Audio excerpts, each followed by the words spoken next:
আসসালামু আলাইকুম ওয়া রাহমাতুল্লাহি ওয়া বারাকাতুহু।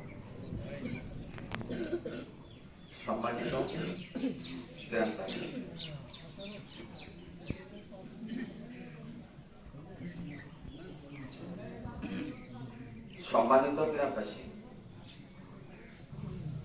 আন্তরিকতা সহকারে বলব, আমি দীর্ঘ কয়েকটি ঈদ আপনাদের সাথে করতে পারি নাই, যদিও আমার কাজের ব্যস্ততা বা বিভিন্ন ধরনের জটিলতার কারণে। কিন্তু গ্রামে নামাজ আদায় করা গ্রামের মুরব্বীদের সাথে এটা অত্যন্ত একটা আনন্দের বিষয়, আন্তরিকতার বিষয়। আমি খেয়াল করছি এখানে অনেক মুরব্বী দুনিয়ার মধ্যে নাই। গত ঈদ যেতে যেতে এই পর্যন্ত অনেক মুরব্বীরা বা জোয়ান অনেকেই এর মধ্যে জীবিত নাই। তদ্রুপ আমাদেরকেও থাকতে হবে, আমাদেরকেও যেতে হবে। কিন্তু আমাদের ভিতরে যেই কাজটা করে থাকে আমরা মানুষ, আমাদের সেদিকে একটু লক্ষ্য করতে হবে।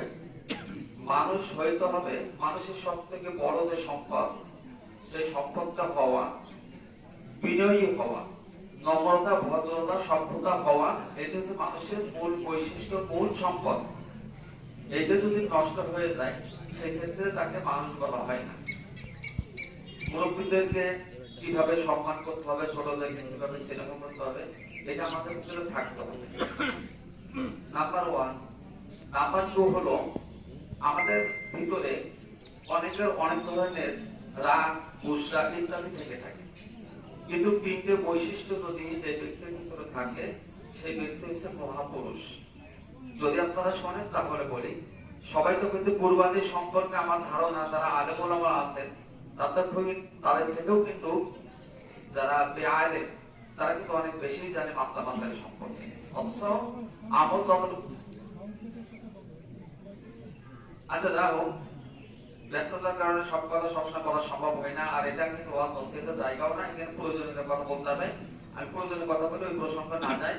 আমরা আগামী ঈদের সময় আমরা চেষ্টা করবো ইনশাআল্লাহ, এই যে সামনে যে জায়গাটা আছে, প্রয়োজনীয় কথা বলে 1 মিনিটের মধ্যে শেষ করতে হবে। সামনে যে জায়গাটা আছে এই পাশ থেকে প্রয়োজনীয় আসবে, এই পাশ থেকে আমরা আগামী ঈদের সময় পর্দা দিয়ে দিব। কারণ সামনে বাড়িঘর দোয়ার আছে, তো একটু আমাদের নজর ওদিকে চলে যায়, আমাদের মধ্যে ব্যাঘাত করবে, আমাদের বিষয় খেয়াল করবো। অন্তত বিশেষ করে আমাদের যে সবচেয়ে পটন আছে, আমরা যেহেতু চেষ্টা করবো, সাথে সাথে আপনারা সহযোগিতা করবেন। আসসালামু আলাইকুম ওয়া রাহমাতুল্লাহ। আপনাদের